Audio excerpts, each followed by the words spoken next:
আজকে একটা চমৎকার শর্ট ভিডিও হতে যাচ্ছে।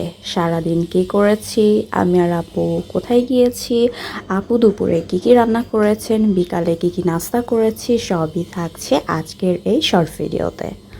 হ্যালো এভরিওয়ান, আসসালামু আলাইকুম। কেমন আছেন সবাই? আশা করছি অনেক বেশি ভালো আছেন। ব্লগটা শুরু করলাম আজ সকাল 10টা থেকে। আপু দেখি ওয়েদার ডিমান্ড সব খাবার দাবার রান্না করছেন।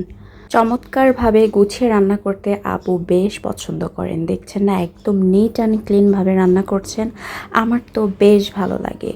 আপু যেমন পরিষ্কার পরিচ্ছন্নতার দিক থেকে চমৎকার, তেমনি আপুর হাতের রান্নাও কিন্তু বেশ মজাদার।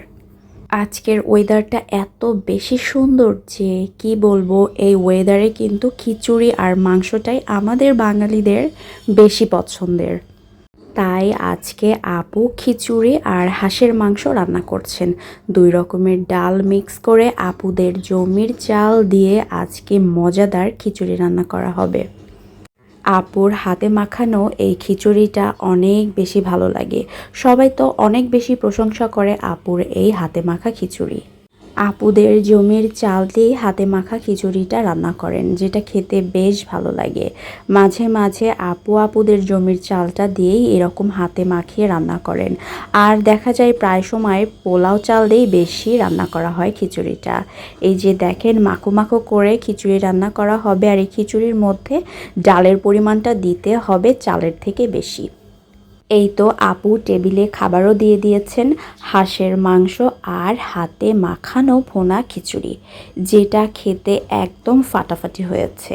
এইরকম ওয়েদারে যদি এইরকম খিচুড়ি আর হাঁসের মাংস থাকে, তাহলে তো কিন্তু মনটা একদম চাঙ্গা হয়ে যায়। দুপুরে আপুর হাতের খিচুড়ি আর ভুনা হাঁসের মাংস খেয়ে একটু ঘুম দিয়ে বিকেলে 2 বোনে মিলে ঘুরতে বেরিয়েছিলাম।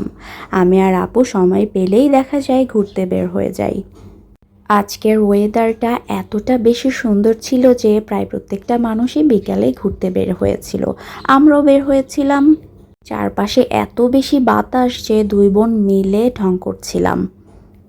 এটা হচ্ছে সরকারি কোয়ার্টার এলাকা, যার পাশে সরকারি চাকরিজীবীরাই বেশি থাকেন। এই সরকারি এলাকাটা বিশাল বড় আর অনেক নিরিবিলি, অনেক সুন্দর এরিয়া। আর এটা হচ্ছে সরকারি আমবাগান। এই আমবাগানটা অনেক বেশি বড়। এই এলাকার সব গাছগুলোই সরকারির আওতাভুক্ত। এই সরকারি কোয়ার্টার এলাকায় অনেক রকমের গাছগাছালি আছে।